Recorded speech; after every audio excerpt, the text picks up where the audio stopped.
하세요? 사실 저는 그런 건 드라마나 영화 속에서만 가능한 거라고 생각했거든요. 제가 딱히 힘겹고 억척스럽게 살아온 건 아니지만 현실에서는 못되고 나쁜 사람이 외려 더 잘 먹고 잘 사는 꼴을 너무 많이 봐왔으니까요.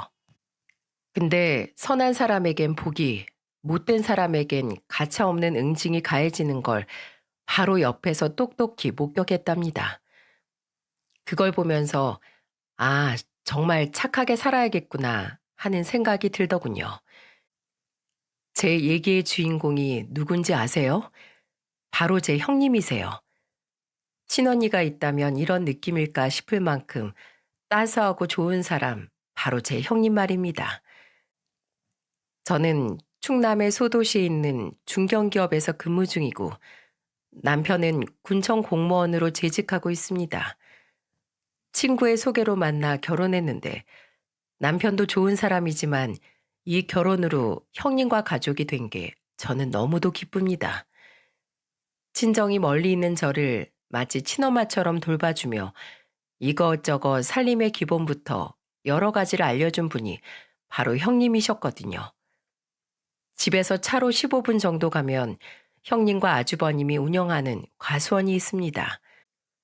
그런 덕분에 저는 더 자주 그리고 가깝게 형님과 지낼 수 있었답니다. 형님네는 딱 보기에도 꽤 큰 규모의 가수원을 운영하시면서 어지간한 도시 사람들보다 더 많은 수익을 올리고 계셨어요. 다 셀 수 없을 만큼의 비닐하우스도 가지고 계셔서 사계절 내내 형님네엔 맛있는 과일이 넘쳐났죠.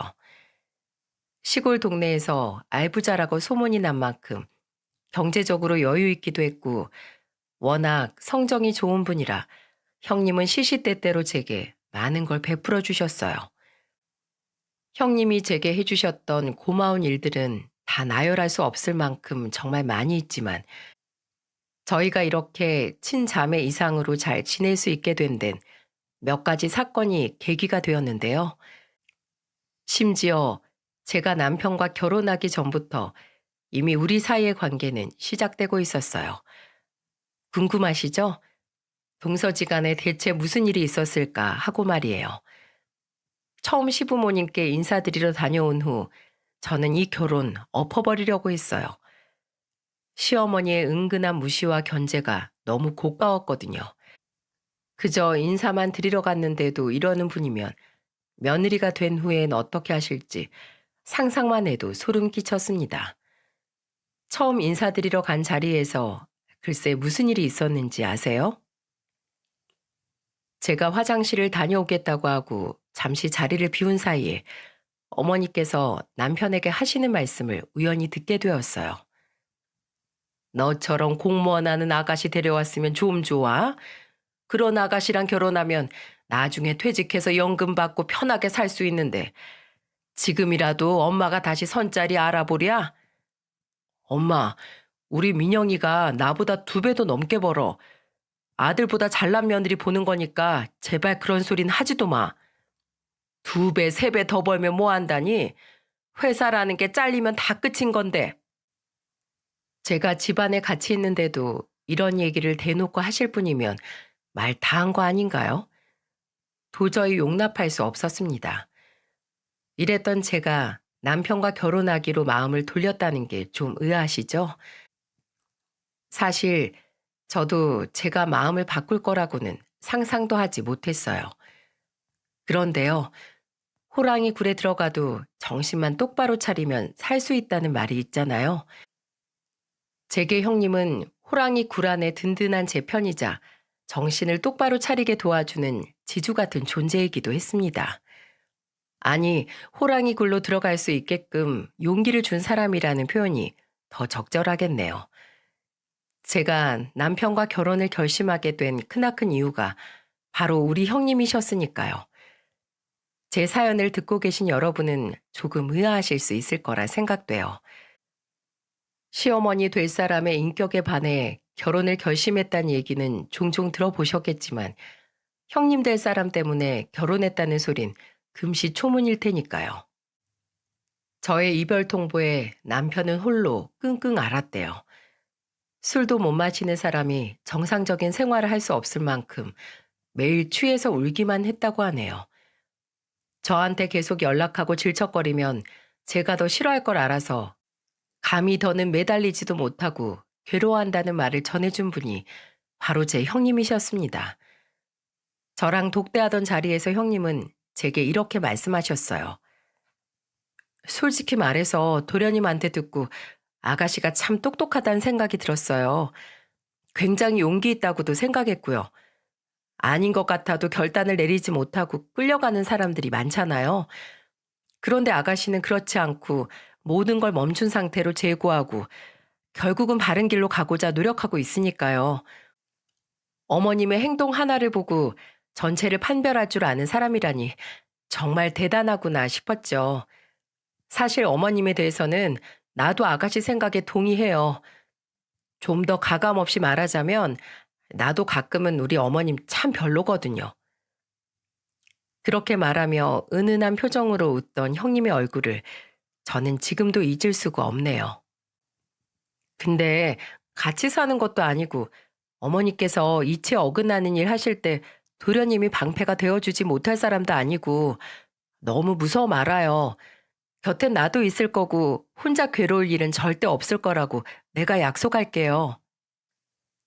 형님 말로는 형제 성격이 완전 똑같다고 했어요. 평소엔 다정하고 한없이 좋은 사람들이지만 아닌 건 아닌 줄 알고 불의는 참지 않는 강단 있는 성향이라고요. 캡틴 아메리카 정도의 캐릭터들이라고 표현하면 적절하려나 하며 환하게 미소 짓던 그 얼굴을 따라 저도 그만 웃어버리고 말았을 정도로 형님은 맑은 분이셨습니다. 형님과 저의 인연은 그렇게 시작됐어요.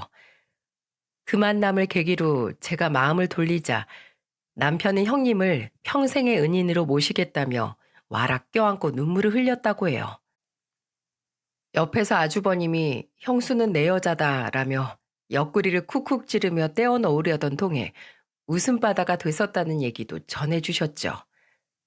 그렇게 다정한 남편과 많은 자산을 가진 형님네 부부에게도 고민은 있었어요. 문제는 바로 아이였죠. 두 분은 결혼한 지 상당한 시간이 지났는데도 슬아의 자녀가 없었답니다. 이걸로 어머님은 계속해서 형님을 괴롭히셨고요. 아주버님이 자신에게 문제가 있는 거라고 아무리 말해도 믿지 않으시고 꾸준하게 형님의 한약 같은 걸 사다 날랐죠. 은근한 압박과 무시, 독촉은 덤이었고요. 언젠가는 어머니께서 제게 이렇게 말씀하신 적도 있었어요. 전연 때문에 우리 집 대가 끊기게 생겼다. 큰애 말로는 자기한테 문제가 있는 거라는데 지 마누라 감싸느라 그러는 게지. 누가 속을 줄 알고? 그러니 넌 딴 생각 말고 얼른 애부터 가져라. 형님을 향해 대놓고 욕짓거리를 하시는 것부터가 충격이었어요. 그것도 같은 며느리인 저한테요. 참을 수 없었던 저는 어머니께 말했어요. 어머님, 형님네 불임 클리닉 가서 받은 검사지 제가 우연히 봤는데 아주버님 쪽 문제 맞던데요? 그리고 저 애 바로 못 가져요. 모아둔 돈도 없고 누가 보태주는 것도 아닌데 제가 휴직하는 동안 그의 월급으로 생활 안 돼요. 어머님은 얼굴이 벌겋게 달아오르셨지만 더는 뭐라고 말씀하지 않으셨어요. 어머님이 자신의 돈을 한 푼이라도 잃게 될까봐 벌벌 떤다는 걸 알고 있어서 일부러 돈 얘기도 한 거였거든요. 특히 며느리들에게 재산이 조금이라도 흘러갈까봐 친정에 뭔가를 퍼주진 않는지 감시할 정도였어요. 그러니 돈 얘기에는 입이 쏙 들어갈 수밖에요. 거기에 대고 제가 다시 말씀드렸죠. 근데 어머님, 설마 어디 다른 곳 가셔서도 방금처럼 상스럽게 말씀하시는 건 아니시죠? 어머님처럼 교양 넘치시는 분이 그런 저속한 욕을 하시다니 다른 사람들이 들으면 충격받을 것 같아서요. 적어도 제가 알기로는 어머니를 교양 넘치는 분이라고 생각하는 사람은 단 한 사람도 없었습니다. 하지만 제가 일부러 이렇게 말씀드렸어요. 듣기 싫었으니까요. 제 앞에서 누군가를 욕하는 자체도 싫은데 그 대상이 형님이라니 말해 뭐 하겠어요? 안 그런가요, 여러분? 그 후로 어머니는 제 앞에서 욕을 하지 않으셨습니다. 제 작전이 먹혔던 거죠. 이렇게 소소한 방법으로 저는 어머니를 견제했어요. 아무 말 없이 그저 예, 예 하면서 고개만 숙이면 우리 어머니는 사람을 바보 취급하시거든요. 그러니 그냥 있어선 안 됐죠. 결혼 전에 형님이 말씀하신 대로 저는 괜찮았어요.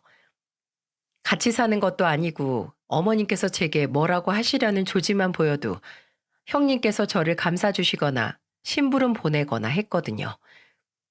그것도 아니면 제가 대거리를 했으니까요.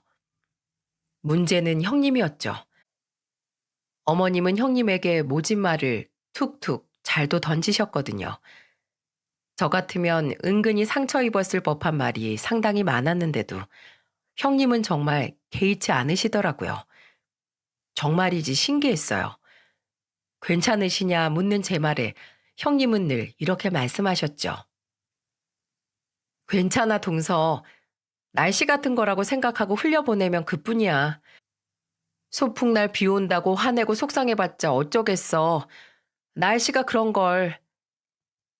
제가 만난 사람 중 형님처럼 올곧고 밝은 사람은 없었던 것 같아요. 그래서 남편에게도 형님을 칭찬하고 아주버님께도 정말 결혼 잘하신 것 같다는 말씀을 드렸죠. 그러자 아주버님도 자신이 전생에 우주를 구한 것 같다고 말씀하시며 껄껄 웃으시더군요. 형님께는 몸이 불편한 동생이 한 명 있었어요. 결혼 전엔 형님이 도맡아서 동생을 보살폈다고 하더군요. 사별한 친정어머니가 생계를 위해 애쓰는 동안 언닌 형님이 동생을 살폈는데 결혼하고 나서는 신경을 많이 못 쓰게 된다며 안타까워 하셨어요. 형님 동생은 선천적으로 다리가 불편해서 휠체어를 탄다고 했고요. 동생과 제가 동갑이라 제게 더 정이 간다는 말씀도 하시면서요. 마침 인사팀에서 근무하던 제가 형님께 말씀드렸죠. 회사에서는 의무적으로 장애인을 고용하게 되어 있어서 괜찮으시면 동생분의 취업을 도와드릴 수 있을 것 같다고요. 형님은 뛸 듯이 기뻐하시면서 제 두 손을 잡고 연신 고맙다며 인사하셨어요. 하지만 오히려 우리 둘 사이에서 항상 고마운 건 저였답니다. 이렇게라도 형님께 도움을 드릴 수 있다는 사실이 저는 마냥 기뻤어요. 김치부터 밑반찬까지 만드는 법을 쉽게 알려주시고 또 싸주시고 회사 생활의 힘든 얘기까지도 다 들어주셨으니까요. 비닐하우스 농사가 대부분이고 여러 가지 작물들을 키우시는 터라 농번기, 농한기 따로 없이 늘 바쁜 시기가 대부분인데도 형님은 제게 늘 시간을 내어주셨어요. 요즘은 사람들이 힘든 일을 하지 않으려고 해서 일손 구하기가 하늘의 별 따기라는 말씀에 쉬는 날 가끔 자진해서 형님네 가서 일을 돕곤 했죠. 그러면 형님은 동서도 쉬어야 하는데 이렇게 나한테까지 와서 일해서 어떻게 해? 라며 미안해하곤 하셨답니다. 미안해하면서도 제 호의를 거절할 순 없으셨겠죠. 상주하면서 농사일을 돕는 외국인이 2명이 있었지만 일손은 턱없이 부족했거든요. 남편과 같이 가기도 하고 가끔은 저 혼자 가기도 하며 우리 형님네를 도왔답니다. 우리가 가면 형님은 물론 아주버님도 굉장히 고마워하셨고요. 그래서 일을 끝내고 나면 마당에서 바비큐를 해주시거나 맛있는 음식을 잔뜩 싸서 함께 먹고 마시곤 했어요. 어머님은 워낙 일찍 주무시는 터라 그럴 땐 정말 우리 세상이었던 것 같았죠. 남편도 제게 고마워하더군요. 남들은 결혼하고 나서 명절 외엔 본가에 안 가게 된다던데 자기는 결혼하고 나서 오히려 형과 더 가까워지고 어머니도 자주 뵙게 된다고요. 그렇게 평화롭게 일상을 누리던 어느 날 사건은 터지고야 말았습니다. 다시 생각하고 싶지도 않을 만큼 끔찍한 일이 벌어지고 말았죠. 지금도 그때를 생각하면 제 심장이 벌렁벌렁할 정도로 진정이 안 됩니다. 붉은 선혈이 낭자한 가운데 119를 누르던 손이 바르르 떨리고 눈물로 앞이 안 보일 지경이 되었던 그때의 일을 호흡을 가다듬으며 천천히 적어보도록 할게요. 그날도 여느 주말과 다름없는 날이었어요. 일을 거의 마무리할 즈음이어서 남편과 저는 마당에 불을 피우고 고기를 구워 먹을 생각에 한창 신이 나 있었죠. 그러다 부슬부슬 비가 내리며 하늘이 갑자기 어두워지는 바람에 다들 손이 빨라졌습니다. 그러던 중 사건은 삽시간에 일어났어요. 외국인 중 한 명이 1톤 트럭에 타 후진을 하고 있었는데 작물이 비에 맞지 않게 얼른 옮겨둬야 했기 때문에 다들 분주했죠. 아주버님이 허리를 숙인 채 일하면서 다른 외국인에게 한창 지시를 하던 모습이 제 시야엔 분명히 잡혔습니다. 하지만 운전자에겐 보이지 않았나 봐요. 게다가 얼른 일을 마무리해야 한다고 생각해서 마음이 급했는지 평소보다 운전이 좀 거칠었고요. 금방이라도 아주버님이 차에 치일 것 같아 저는 위험하다고 비명을 지르며 그쪽으로 뛰었어요. 제 소리에 놀란 남편도 트럭 쪽으로 뛰었고요. 그리고 그 찰나의 순간 형님이 아주버님을 멀리 밀쳐내시며 자신이 대신 트럭에 깔리셨습니다. 정말 몇 초 사이에 일어난 일이었어요. 형님은 순간 어디서 그런 빠르기와 괴력이 생겨났을까요? 아이가 트럭에 깔리면 엄마가 그것을 들어 올린다더니 딱 그런 상황이지 않았나 싶어요. 눈으로 보고도 믿기 힘들 만큼 거짓말처럼 일어난 일이었으니까요. 힘이 풀린 다리를 끌어 겨우 가까이 가보니 형님은 하반신이 거의 차 밑으로 들어가 있었고 주변으로 피가 낭자하게 뿜어져 나오고 있었습니다. 상상이 되시나요? 방금 전까지 같이 웃으며 함께 일하던 사람의 몸이 사고로 인해 부서진 채로 피를 흘리고 있는 모습을 본다는 게 어떤 건지 말입니다. 너무나 참혹했다는 말 외에 더 무슨 말을 할 수 있겠어요? 끔찍했습니다. 두 눈으로 보이는 광경이 정말 현실이 맞는 건지 의심스러웠죠. 아주버님은 그런 형님의 얼굴을 향해 울부짖고 계셨어요. 삽시간 과수원은 아수라장이 됐죠. 저는 벌벌 떨리는 손으로 전화기를 찾았고요. 뭐라고 했는지 기억도 안 나는데 나중에 들으니 제발 살려달라고 했대요. 구급차 빨리 보내달라는 말과 살려달라는 말만 반복했다고 하네요. 저는 정말 그때 형님이 죽는 줄로만 알았어요. 사고 현장을 옆에서 목격한 것도 처음이고 사람의 피가 낭자한 걸 보는 것도 다 처음이었으니까 그런 상황에서도 사람이 살 수 있을 거라고는 생각할 수 없었죠. 그렇지 않았겠어요? 그곳에 있던 사람들 모두 엄청난 충격으로 다들 정신이 나가버렸답니다. 물리적 시간으로 따지면 구급차는 금방 도착했다고 하는데 제가 느끼기엔 엄청나게 오랜 시간 후에 응급대원들이 도착했던 것 같아요. 형님은 정신을 잃은 채 구급차에 실려갔고 그 차엔 아주버님이 같이 타셨어요. 저와 남편은 택시를 타고 따라갔죠. 우리 두 사람 모두 온전한 정신으로 운전을 할 수 없었거든요. 조금 늦게 병원에 도착해보니 응급실을 통해 긴급하게 수술실로 들어갈 수 있도록 하는 서류에 아주버님은 넋이 나간 채 서명하고 계셨어요. 아주버님 눈에선 연신 눈물이 흘러내리고 있었고요. 아주버님은 그런 자신의 상태를 인지하지 못하고 계신 것 같았지만 말입니다. 한참이 지나 수술이 끝나고 담당 의사가 나와 얘기하더군요. 일단 수술은 잘 되었지만 허리와 다리를 심하게 다쳐서 회복은 추후 경과를 지켜봐야 할 것 같다고 말입니다. 우리 셋은 연신 고개를 숙이며 인사했습니다. 형님의 목숨을 살린 것만으로도 너무 감사해하고 있었으니까요. 병원 대기실 전광판에 형님 이름의 위치가 수술실에서 회복실로 바뀐 걸 보고 아주버님과 남편이 몸을 일으켰어요. 회복실 앞에서 대기하다가 형님이 나오는 걸 지켜보기 위해서였죠. 저는 몸에 힘이 풀려 잠시 앉아있다가 가겠다고 하고 잠시 숨을 고르고 있었는데 수술을 집도했던 의사가 다시 나타나더니 그러더라고요. 환자분 임신 중이셨는데 혹시 알고 계셨나요? 저는 당황해서 아무런 말도 하지 못했습니다. 눈물이 그렁그렁해진 상태로 저는 그저 멍하니 고개를 떨구고만 있었죠. 안타깝지만 아기는 살리지 못했습니다. 죄송합니다. 마취에서 깨어난 형님은 미친 듯이 울부짖어요. 간호사들이 진정하시라고 마취 깰 때 이러시면 더 힘들어질 수 있다고 달랬는데도 울음을 멈추지 못하더군요.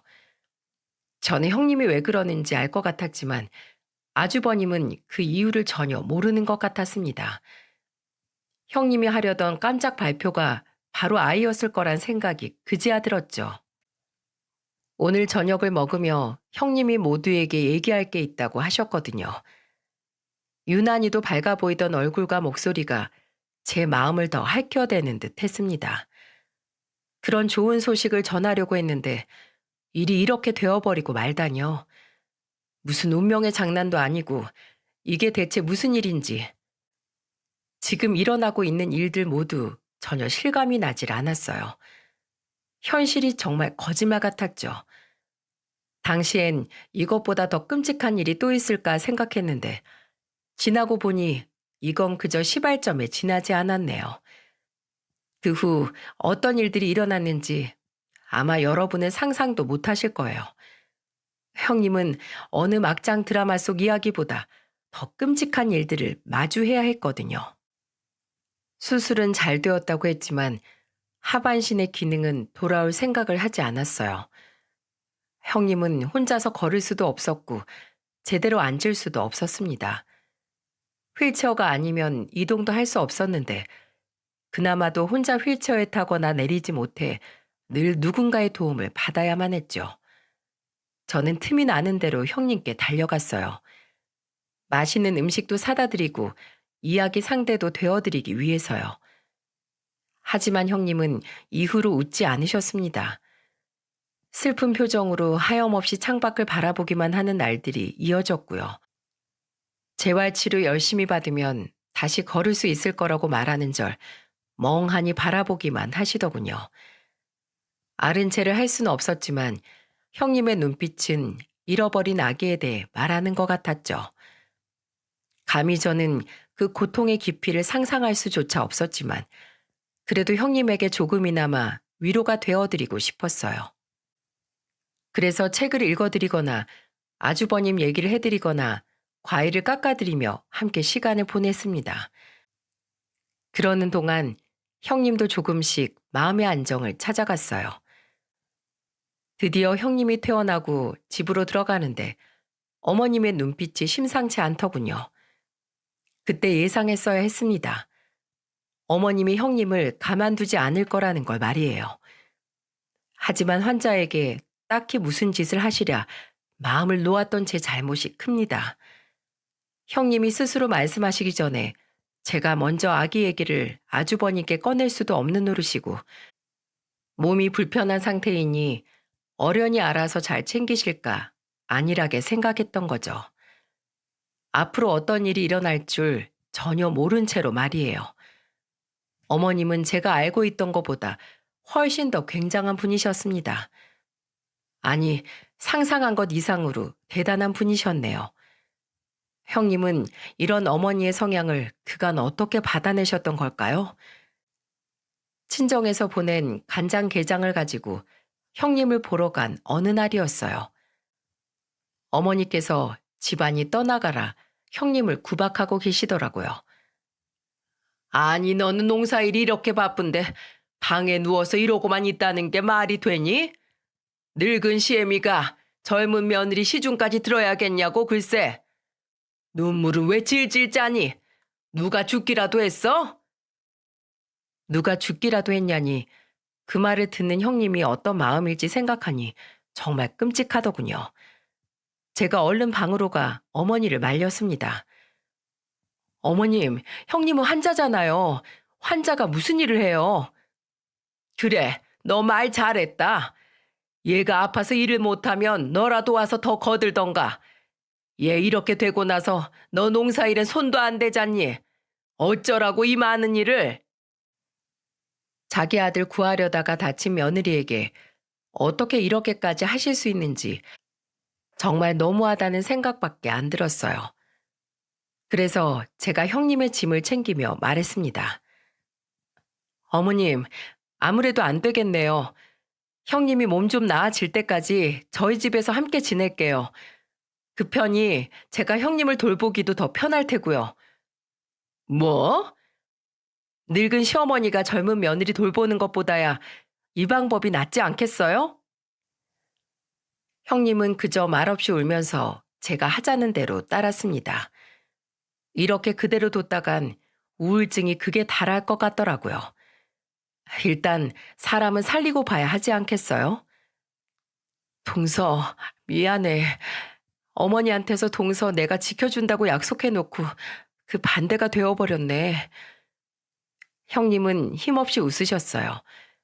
저는 그런 형님의 어깨를 다잡으며 말했습니다. 희망을 버리지 말아요, 우리. 그렇게 형님을 저희 집으로 데리고 와서 방을 하나 내어주고 저는 출근을 했어요. 남편과 아주버님이 잘했다고 하면서 낮 동안 형님을 돌봐줄 재활치료 도우미를 고용했습니다. 우리 모두 한마음 한뜻으로 형님이 쾌차하길 바라고 있었으니까요. 어느 날 평소보다 길었던 회의를 마치고 핸드폰을 확인했는데 형님에게서 장문의 문자가 와 있었어요.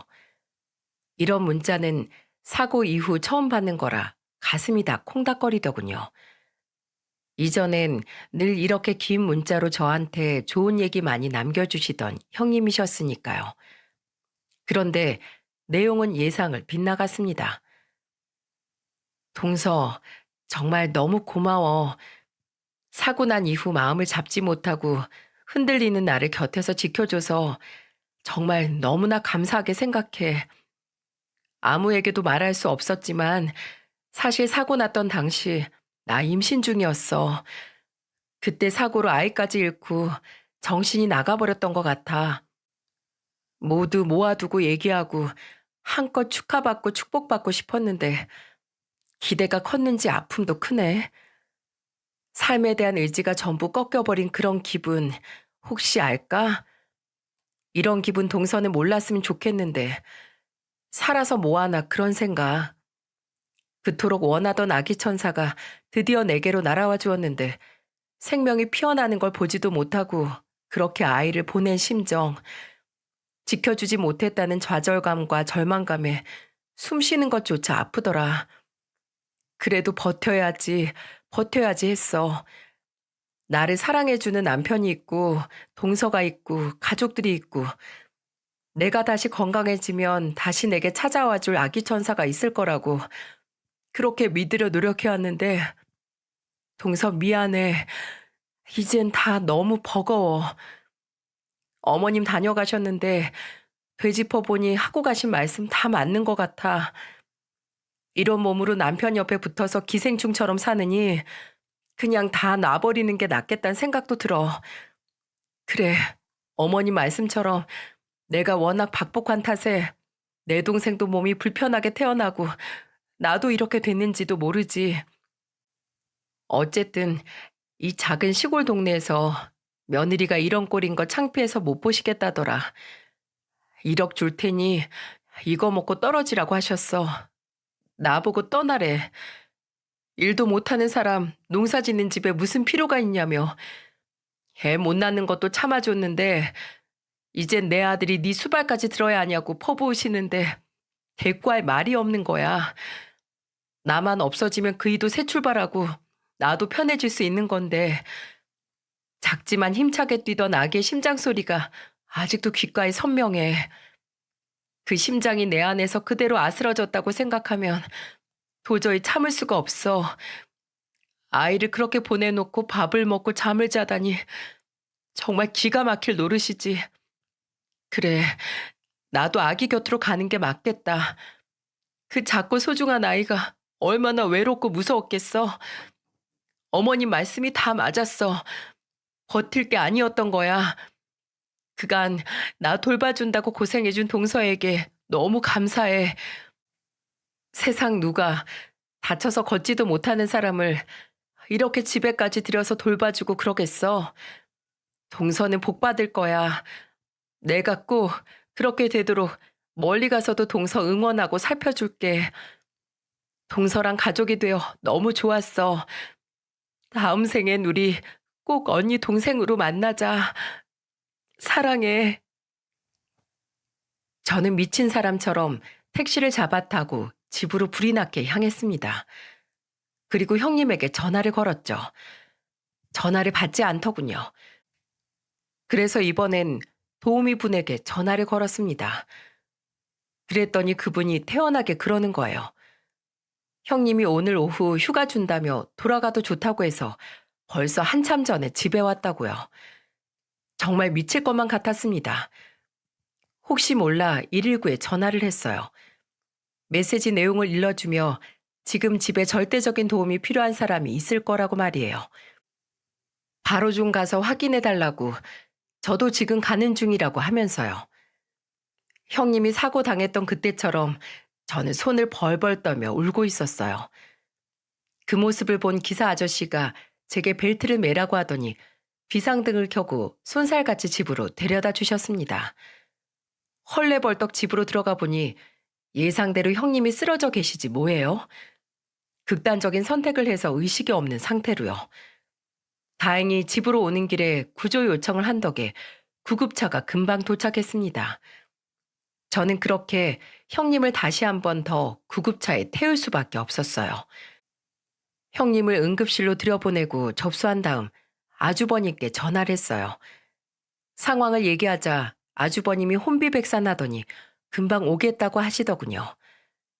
저는 아주버님께 형님의 친정어머니에게도 전화해 형님 상태를 말해달라고 부탁했어요. 그분이 꼭 아셔야 한다고 생각했으니까요. 형님도 누군가의 소중한 자식인데 어째서 시어머니는 자기 자식만을 생각하는지 이해되지 않았어요. 더 솔직히 말하면 형님의 친정어머니가 시어머니를 쳐 부숴주길 바랐습니다. 정말로 간절히요. 남편에게도 형님이 병원에 이송되어 온 사실을 알린 후 마지막으로 저는 어머님께 전화를 걸었어요.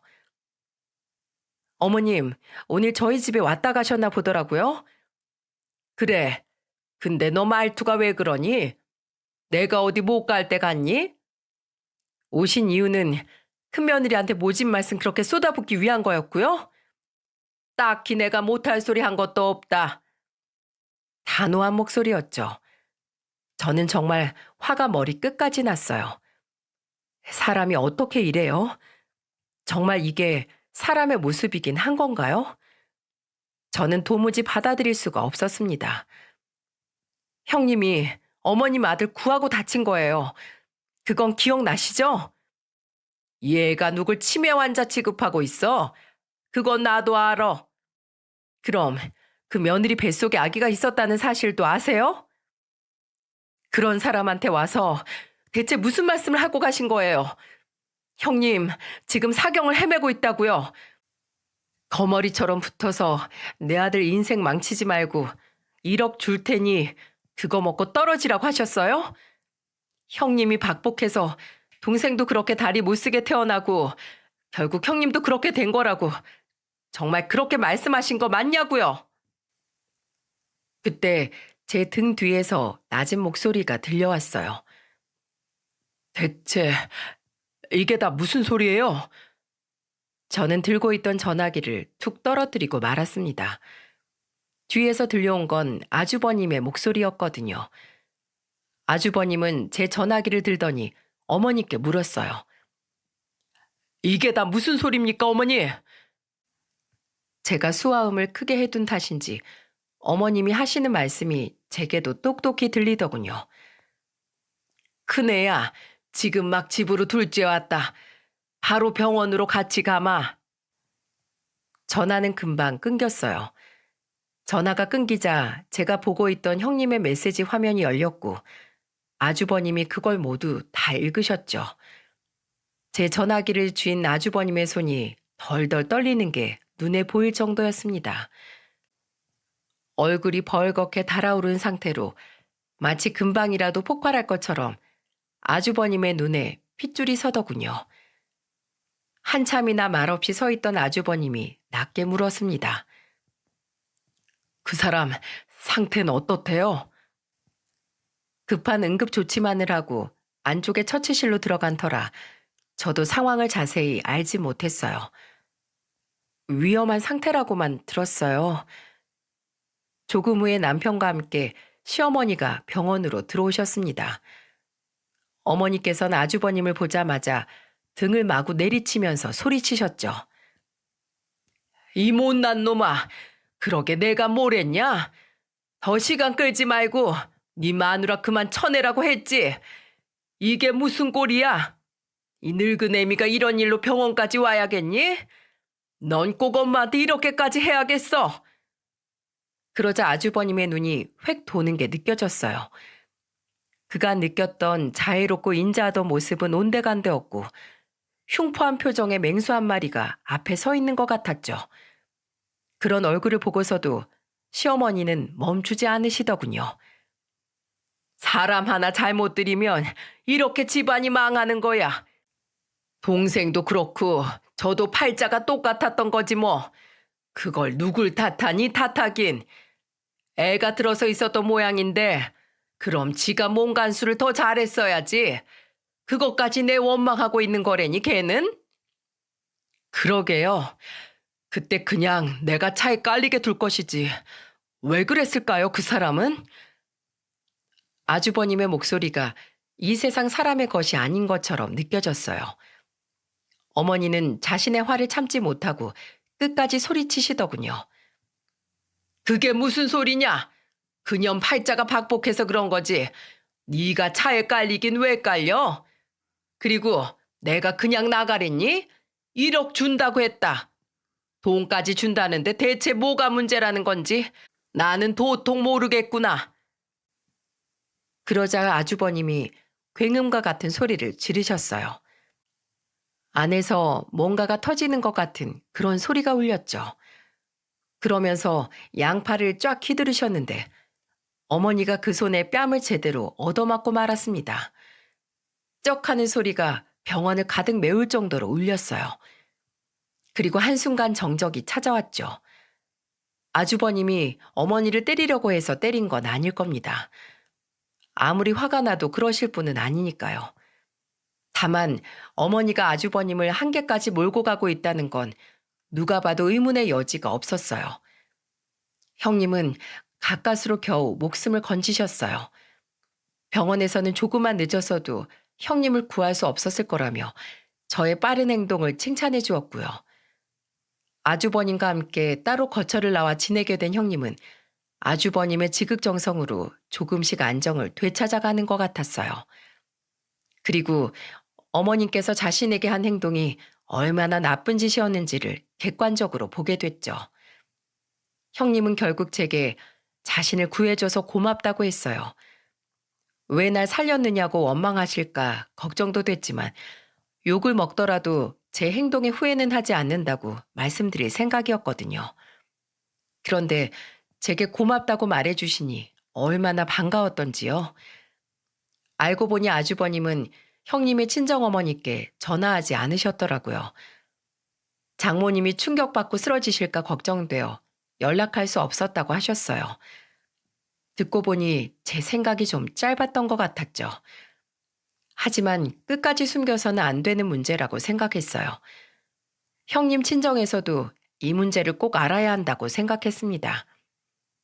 그래서 저는 형님에게 친정 어머니께도 이 사실을 알리라고 말했어요. 그리고 형님에게도 엄마가 있다는 사실을 시어머니께서도 깨우치게 만들어 버리라고 말입니다. 그럴 때마다 형님은 그러마 더는 당하지 않을 테니 걱정 말라고 그렇게 저를 다독이셨어요. 저는 어떻게 해서든 형님을 돕고 싶었습니다. 어떤 형태로도 말이죠. 그래서 형님과 아주버님이 지내는 거처에 저는 남편과 함께 자주 찾아가 반찬도 만들어드리고 말동무도 해드렸어요. 그리고 재활 치료받으시는 것도 적극적으로 도와드리고요. 그렇게 엄청난 노력을 발판 삼아 조금씩 몸이 나아지려고 할 때 어떻게 알았는지 또 시어머니께서 형님네를 찾아갔다고 하더라고요. 이건 형님에게 나중에 들은 얘기랍니다. 자기 아들 뺏어갔다고 어머니께서 집안을 쑥대밭으로 만들며 노발대발 하셨다고 하네요. 정말 어이없지 않나요? 그래서 형님이 그러셨대요.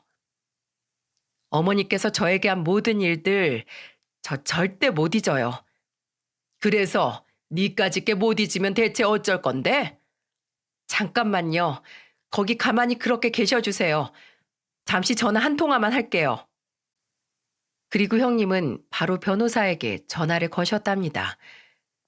사실 형님의 어머니는 형님이 어렸을 때 남편과 사별하고 어렵게 자매를 키워내신 훌륭한 분이셨는데 법원 앞에서 평생 국밥집을 하셨다고 해요. 덕분에 오랫동안 단골인데다 친했던 변호사가 있었다고 하더라고요. 형님에게 그간의 사정을 듣고 어머님이 그 변호사 손님에게 하소연을 한 모양이었어요. 그 손님은 형님의 딱한 이야기를 듣더니 말했대요. 자신이 도울 일이 있으면 뭐든 다 돕겠다고요. 그분이 다니는 회사가 꽤 잘 나가는 로펌이라고 하던데 그분이 대표는 아닌지라 무료로 해드릴 수는 없지만 최소한의 비용으로 수임료 지불하면서 억울할 일 없도록 법적 조력 받으실 수 있게 해드리겠다고 했다네요. 처음 변호사로 일하면서부터 오던 식당의 오랜 단골이라서 아마 그렇게까지 해주신다고 하신 거겠죠. 형님의 친정 어머니께서 딸아이의 억울함을 풀기 위해서 뭐든 하려고 한다고 식당을 그만두더라도 어떻게든 방법을 찾겠다고 하자 그 손님이 그건 절대 안 된다며 자신이 발벗고 돕겠다고 나섰다는데 저는 이 부분에서 어찌나 웃음이 나던지요. 세상은 의외로 정말 따뜻한 곳이 아닌가 하는 생각이 들더라고요. 여러분도 그렇지 않으세요? 그 손님이 형님 어머니의 밥을 더는 먹지 못하게 될까봐 불안해하는 마음도 고스란히 느껴지고 말입니다. 저는 형님한테 이 얘기를 들을 때도 그런 생각이 들었어요. 역시 사람은 착하고 바르게 살아야 한다고요. 권선징악이나 고생 끝에 낙이 온다는 고진감래나 모두 허투루 된 말이 아니라 우리 안에 살아 숨쉬는 명언이었던 거예요. 형님한테 이 얘기를 듣는데 어찌나 속이 뻥 뚫리는 것 같던지 10년 묵은 채증이 싹 가시는 그런 느낌이었어요. 좋아서 웃는데 눈에선 눈물이 나고 마음은 벅찬데 심장은 먹먹해지는 알 수 없는 기분이었달까요?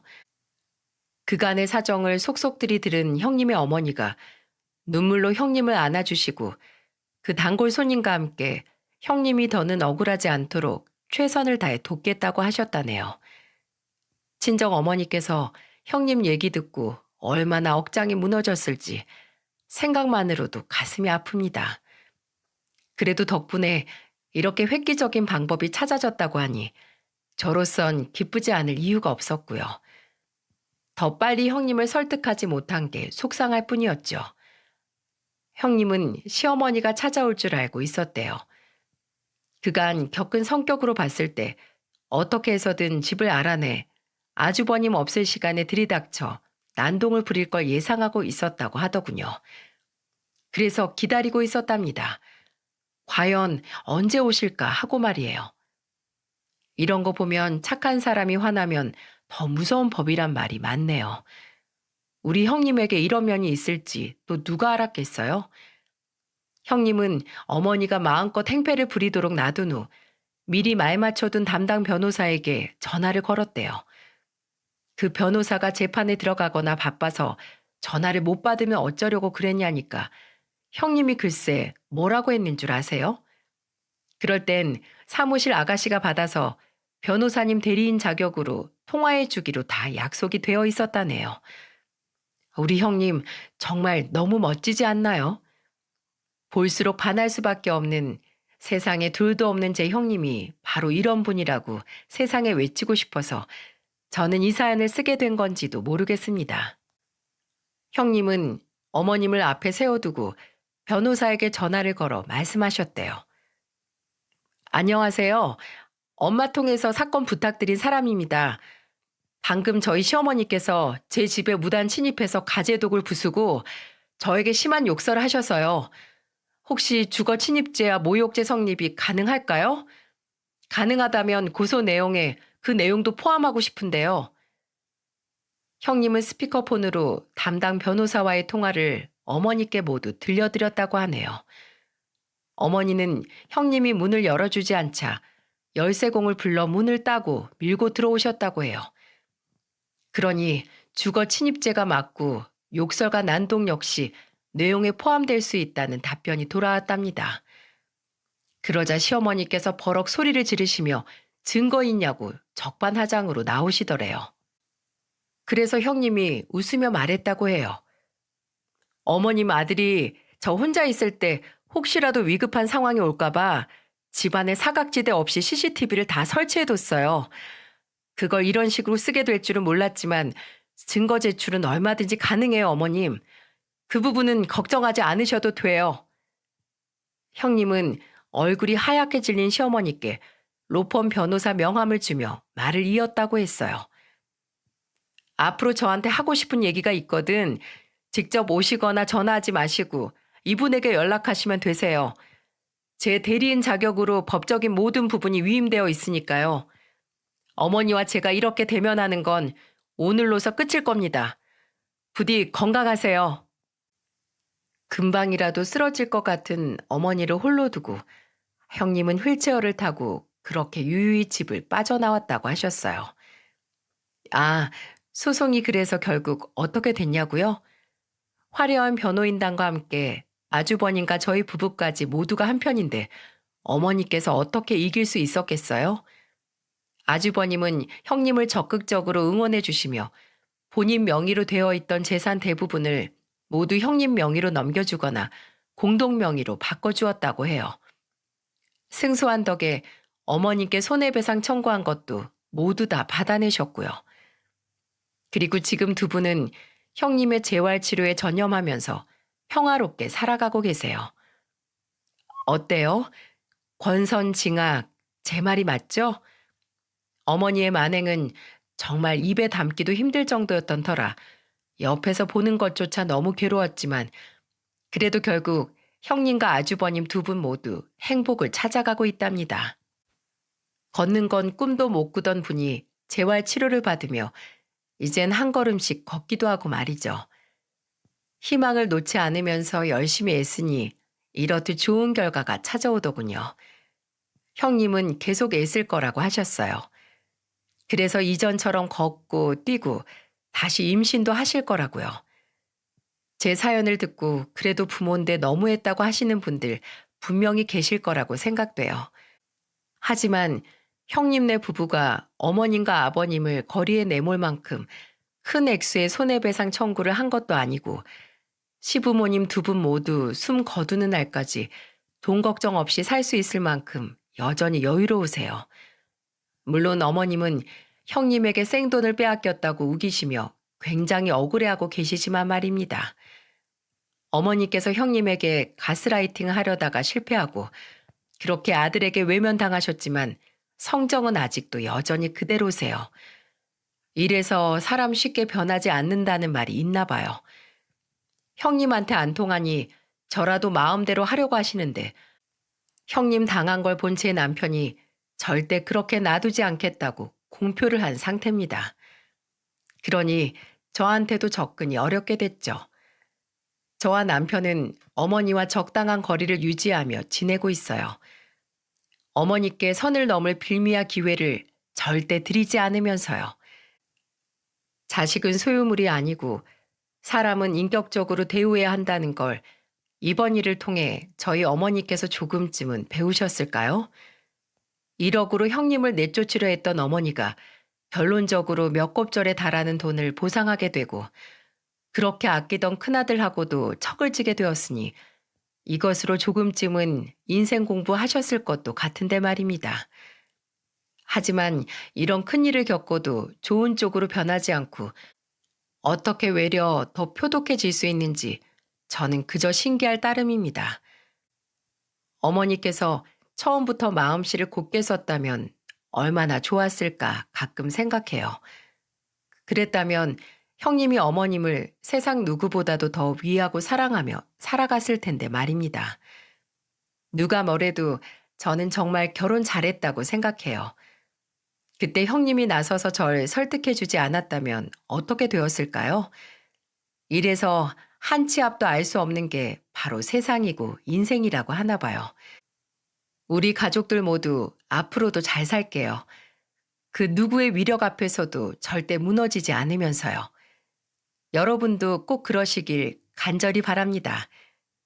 긴 사연 들어주셔서 너무 감사합니다. 모두들 행복하시길 바랍니다.